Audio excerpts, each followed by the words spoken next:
It's midnight and you're tuning into Nightline with me, Liyana Hassanel. News making the headlines. Malaysians urged to harness Davali spirit to bring country to greater heights. And MACC arrest 2 more in 1.8 million ringgit fertilizer cartel probe.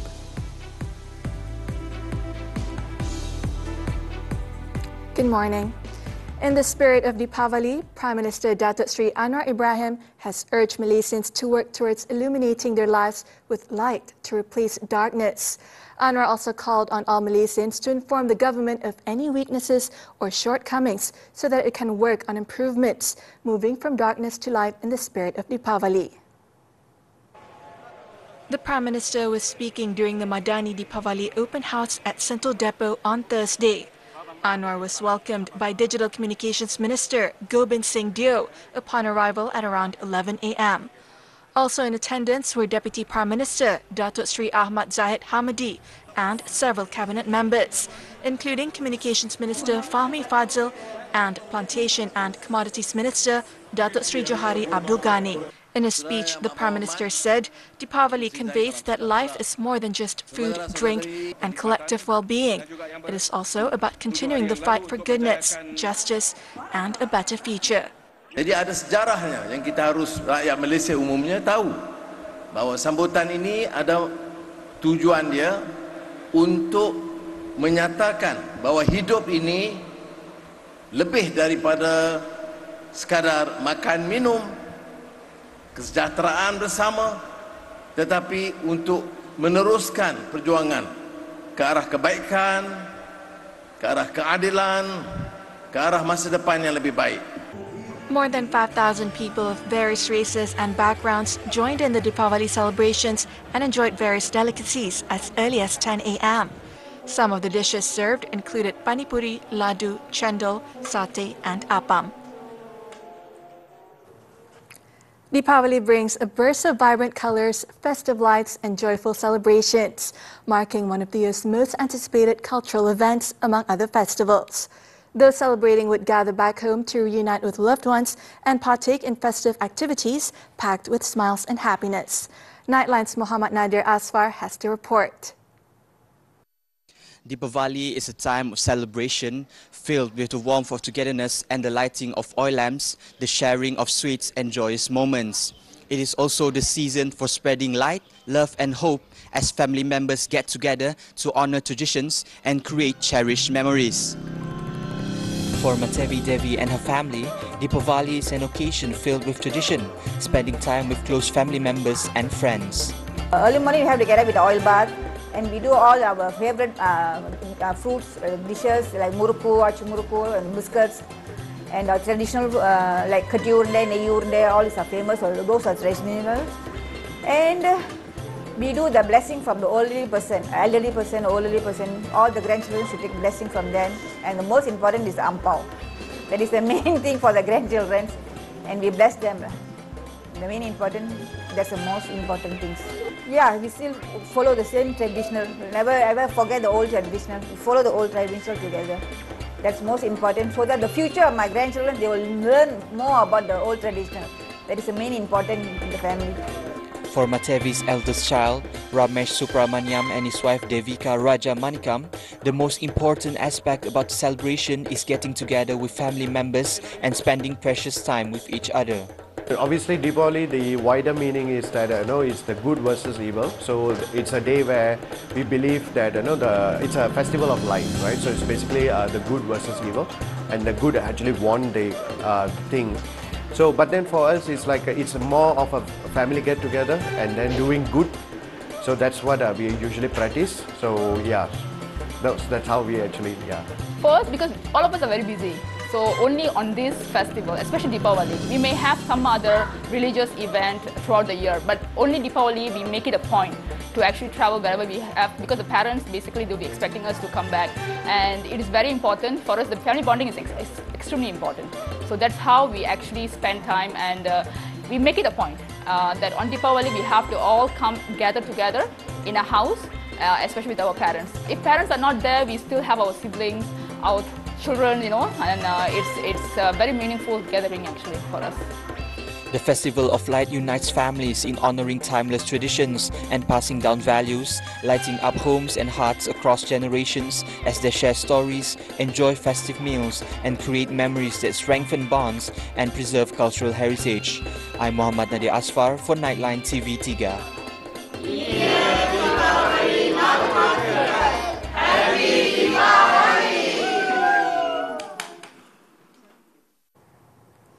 A foreigner who is the chairman of a foreign company was among 2 more individuals arrested in connection with the probe into irregularities in the awarding of 1.8 billion ringgit worth of paddy fertilizer contracts linked to an organization under a ministry. A source said another man was also arrested while giving a statement at the Malaysian Anti-Corruption Commission MACC headquarters on Wednesday. The source said initial investigations revealed that the main suspect, who is the organization's promotion and marketing manager, had received a quotation from the company. The appointment of the company was then approved without comparing with other prices or going through the board of directors.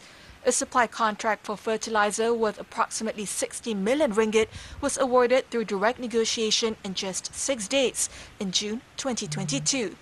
Even though the foreign company had never received any work from the organization previously. MACC Chief Commissioner Tan Sri Azam Baki confirmed the arrests and said the case is being investigated under Section 16(a) of the MACC Act 2009 for soliciting and receiving bribes. A 5-day remand order until Monday was issued by the Registrar, Syahrul Sazli Sain, at the Putrajaya Magistrates Court. On Wednesday, a marketing executive of the company that was offered the contract was remanded for 4 days. It was earlier reported in the media that the company, which is headquartered in Singapore, had been dormant in Malaysia for the past 8 years.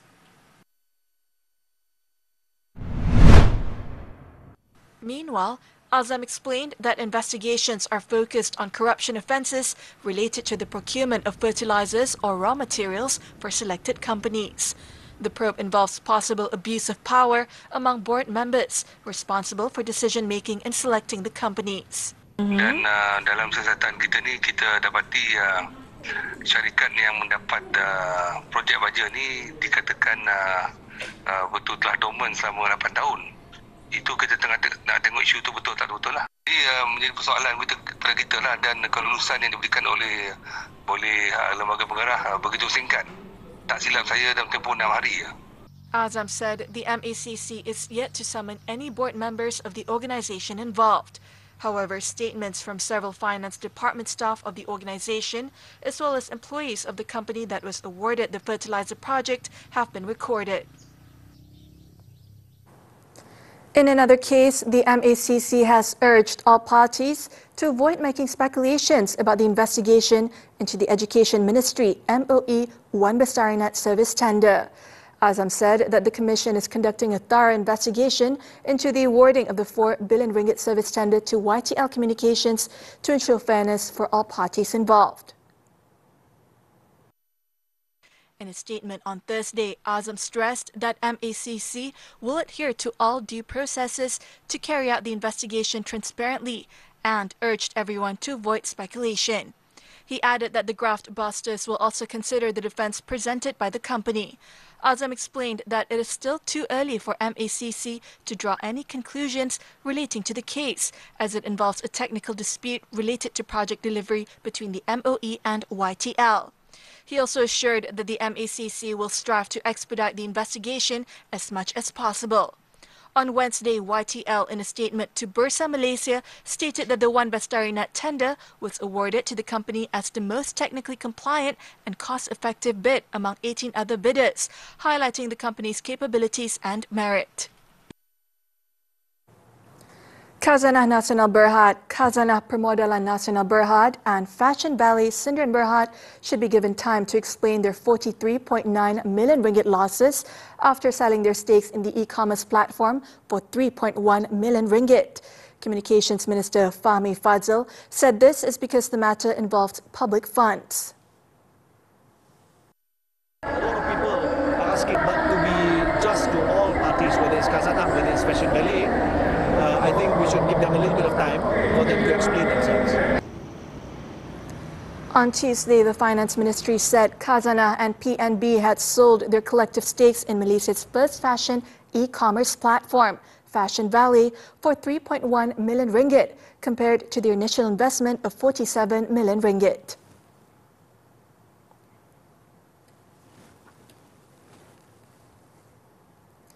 The Royal Malaysian Police PDRM have been in contact with the Russian embassy regarding allegations that a Malaysian citizen is involved in the Russia-Ukraine conflict.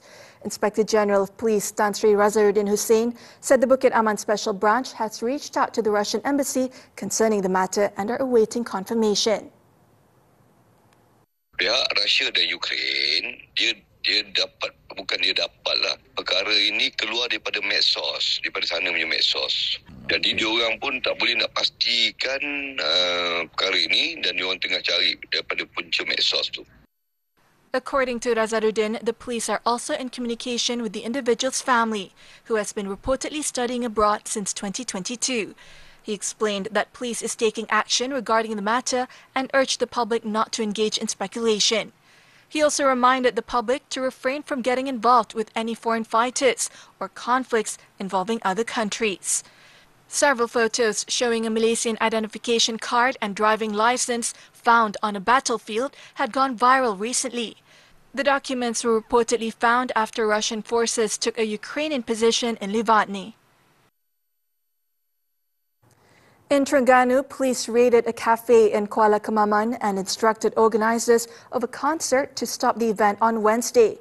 District Police Chief Superintendent Hanyan Ramlan said the raid was carried out following complaints of traffic congestion and loud music at about 9:20 p.m. He said the event, which was attended by some 1,500 people, did not have the required permit. Hanyan added that cops ordered the event to stop and instructed attendees to disperse. Preliminary investigations revealed that the organizers did not have the necessary permits to organize the event. The Kemaman Municipal Council even posted a notice that prohibited gatherings, which was subsequently ignored. Police have launched an investigation into the case and are expected to summon the organizers to record their statements. The probe is being conducted under the Peaceful Assembly Act for failing to notify the police about the event and the Entertainment and Entertainment Venues Enactment for operating without an entertainment license.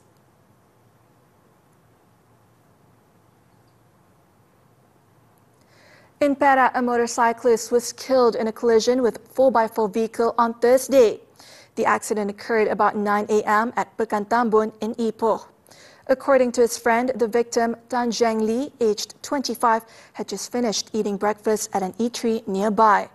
Police investigations revealed that the victim was heading in the direction of Ipoh from Tanjung Rambutan.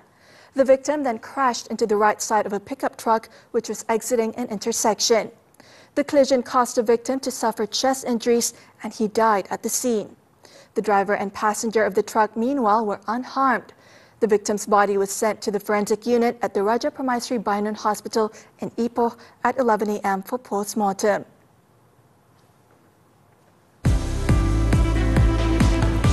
Musiala's hat-trick sends Bayern to last 16. Action from the DFB Pokal Cup when we return.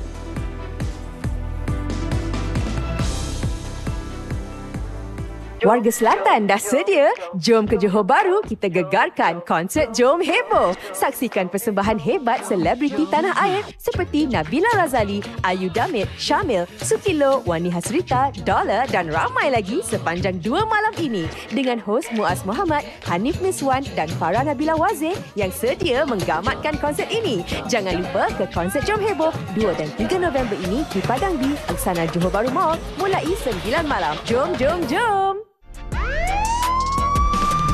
Dua suspek tu semakin berani sekarang ni. Macam nak mencabar kita. Kena buat sesuatu tuan. Kalau tak makin tercalar image kita. Berhenti, saya cakap berhenti! Polis! Apa benda ni? Ha? Oh, rupa-rupanya awak sorok dadah dekat sini je. Polis! Standard lah! Mana nak mengaku? Polis Peronda setiap Jumaat 10.30 malam di TV3 dan stream sekarang melalui Tonton. Alah, dah habis tak sempat nak tengok. Drama TV3 Mak? Tengok je lah, tonton. Telefon nak buat? Meh, telefon Mak. Mula-mula mak buka tonton, lepas tu tekan sign up here untuk buat akaun baru. Isi nombor telefon, email dengan password. Masukkan nombor TAC dan siap. Lah, senang je. Jadi tengok dasar. Boleh lah. Edit lah drama mak tu.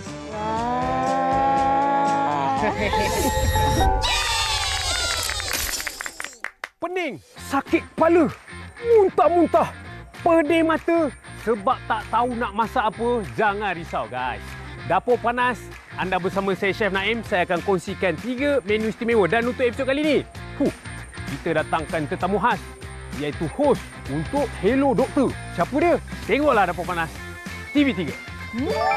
Makanan ni kan Chef. Tengok kan, macam tu dia ada pum. Dia macam seronok dengan benda tu. We're back with sports now. Football, the DFB Pokal Cup. Jamal Musiala scored a first-half hat-trick as Bayern Munich thumped Mainz 4-0 to reach the last 16 on Wednesday. The visitors took just 2 minutes to open the scoring when Musiala slotted home from close range, following a pass from Harry Kane. The sensational youngster then headed in his second in the 37th minute after Kane's initial header was parried straight into his path by Mainz goalkeeper Robin Zentner. Vincent Kompany's man made it 3-0 after Leroy Sané rounded off a counter-attack in the first minute of first-half stoppage time. Musiala then put the result beyond doubt just over 2 minutes later, wrapping up his first-half hat-trick and sealing the 4-0 win for the Bavarians.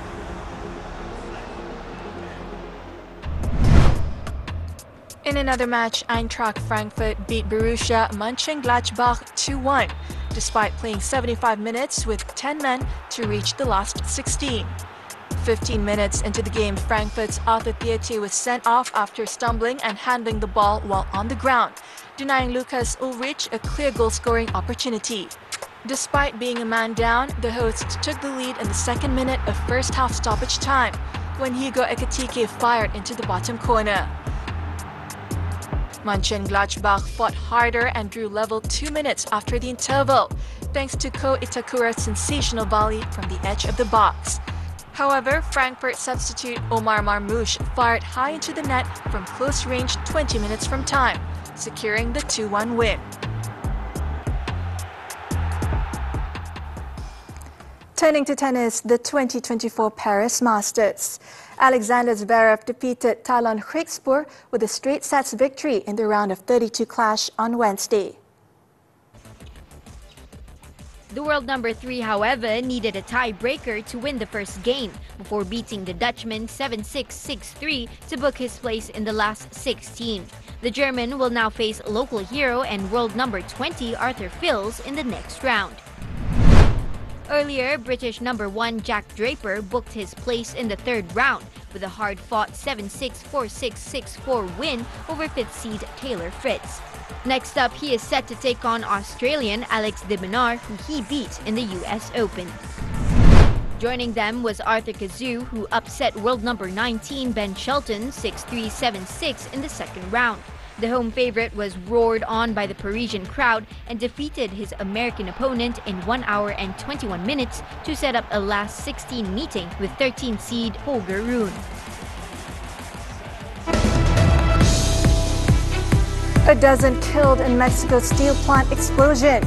News from the foreign front when Nightline returns.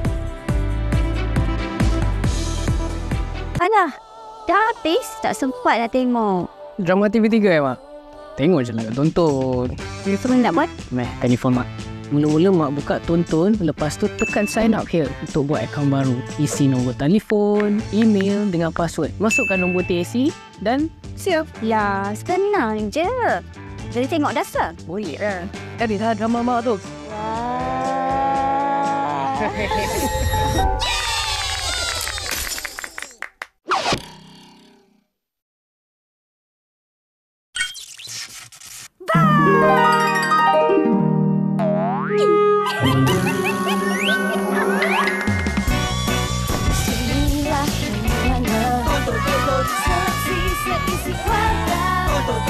Terbaru menanti anda, film, drama, musik, semua ada.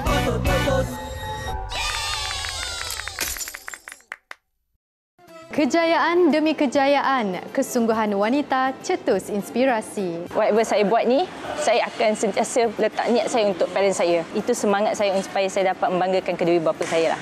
Tuang coklat cair ke atas puff, rehatkan dalam chiller selama 20 ke 30 minit. Semua pembentukan tindak tanduk pemikiran anak kita itu akan terbentuk akibat daripada perlakuan-perlakuan ibu bapa. Nona di TV3 dan stream juga melalui Tonton. A woman's spirit is boundless. So grab your coffee cups and wear your sassiest smile. Because this season, we're louder than ever. We talk career, health, finance, relationships, and everything in between. Women's Talk is here to empower and inspire you. Join us on Women's Talk every Saturday, 5 p.m. only on TV3 and stream now on Tonton. The foreign front. Lebanon's Prime Minister Najib Mikati has expressed hope that a ceasefire deal with Israel would be announced within days, as Israel's public broadcaster published what it said was a draft agreement providing for an initial 60-day truce. The document, which was an alleged leaked proposal written by Washington, said Israel would withdraw its forces from Lebanon within the first week of the 60-day ceasefire. It largely aligned with details reported earlier on two sources familiar with the matter. Lebanese caretaker Prime Minister Najib Mikati said he would not believe a deal would be possible until after Tuesday's U.S. presidential election. But he said he became more optimistic after speaking on Wednesday with U.S. envoy for the Middle East, Amos Hochstein, who was due to travel to Israel on Thursday. Mikati told reporters that during a call with Hochstein, the envoy suggested that an agreement could be reached before the end of the month and before November 5th. The Israeli network said the draft had been presented to Israel leaders. Israeli officials, however, have yet to comment. Meanwhile, the Zionist regime launched more strikes on two towns in Lebanon's historic Baalbek region, killing at least 19 people, including 8 women. The strike came hours after tens of thousands of residents fled in response to evacuation orders issued by the Zionist military that covered the entire city and 2 neighboring towns. North Korea conducted its longest ever test of an intercontinental ballistic missile on Thursday, just hours after U.S. and South Korean defense chiefs condemned Pyongyang's deployment of troops in Russia's war against Ukraine. U.S. officials said they believe the launch was that of an intercontinental ballistic missile, ICBM, but did not say how they had reached the assessment. Japan's defense minister said that the missile was launched on a lofted trajectory from Pyongyang just after 7 a.m. local time and landed in waters about 200 kilometers west of the Japanese island of Hokkaido. He added that the missile had flown higher and for longer than others tested by North Korea. A spokesperson for the South Korea's Joint Chief of Staff condemned the launch as an illicit and reckless provocation and urged Pyongyang to immediately cease all actions harming peace and stability on the Korean peninsula and the international community. Meanwhile, in a statement released by North Korea's state news agency, leader Kim Jong-un said the regime had taken appropriate military action, adding that the U.S. and its allies in the region had escalated tensions and posed a threat to security of his country. Kim, who was reportedly present at the launch, said the North would continue to bolster its nuclear arsenal. Over in Mexico, at least a dozen workers have been killed after a steel plant exploded in the central state of Tlaxcala. Another person was injured, but that person's condition was unknown. According to the State Civil Protection Force, the accident took place at around 3 a.m. local time on Wednesday in a tower of the Achara Cement complex situated in an industrial estate. It added that based on preliminary information from workers, an explosion occurred when molten steel came in contact with water, which possibly caused the initial fire. The fire has since been controlled and an investigation is now ongoing.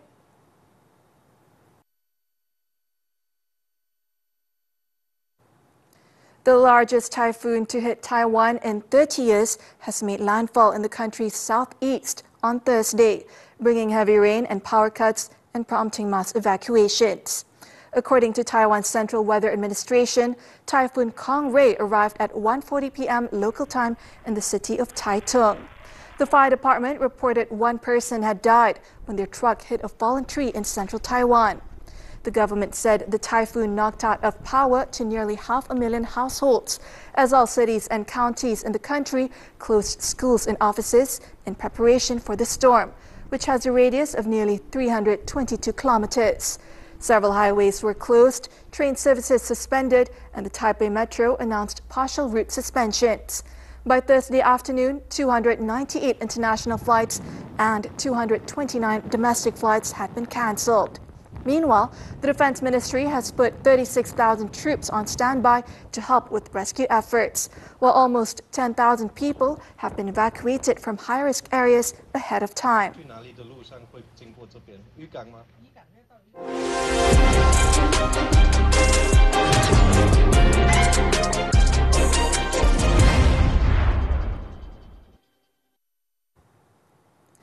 With only 5 days left till the 2024 U.S. Election Day, Donald Trump pulled an election stunt with a garbage truck as the White House campaign was forced off piste by muddled remarks from President Joe Biden about the Republican supporters that caused a headache for Democratic candidate Kamala Harris.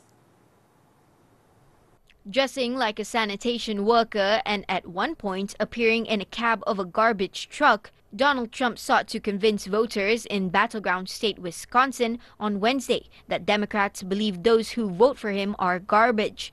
The theatrics came in response to an apparent verbal gaffe made by Joe Biden the night before, which the president said was intended to condemn a comedian over his racist remarks at a massive rally Trump staged in New York City over the weekend.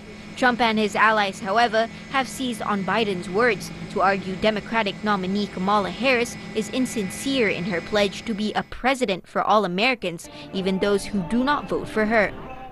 I think the Democrats have done a very poor job. We're leading in every state. We're leading big, and I think that the comment made by really both of them, because there are really two of them, about being garbage, maybe 250 million people, they shouldn't be talking.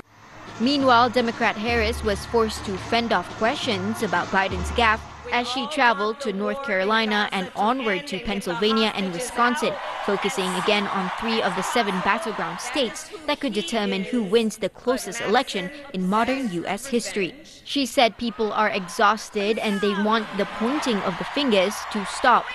She added it was time that they start locking arms together as people who rise and fall together. So far in the neck-and-neck race, more than 57 million people have already cast their ballots via early or mail-in voting, over a third of the 2020 total.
And that concludes Nightline this time around. Before we leave, let's take a look at the 2024 Madani Deepavali Open House in Kuala Lumpur, where people of various races join in the Davali Celebrations and enjoyed various delicacies. And with that, I'm Hassanel. Thank you for watching, and be well, Malaysia.